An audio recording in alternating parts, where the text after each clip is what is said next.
Ako si Ricardo Cano Guaputan, former councilor of Bacolod City.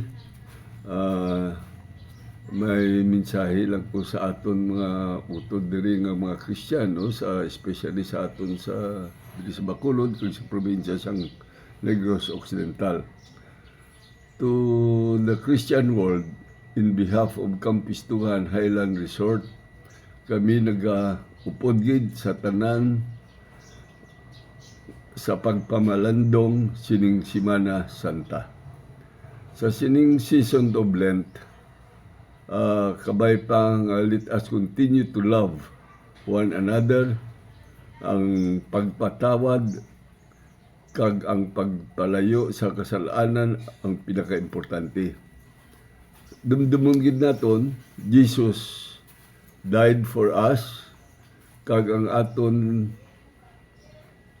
langgid mabalik sa iya is our true faith and love for our fellow men. So sa inyong tanan, may the Christian spirit be upon us all. Madamo gid nga salamat.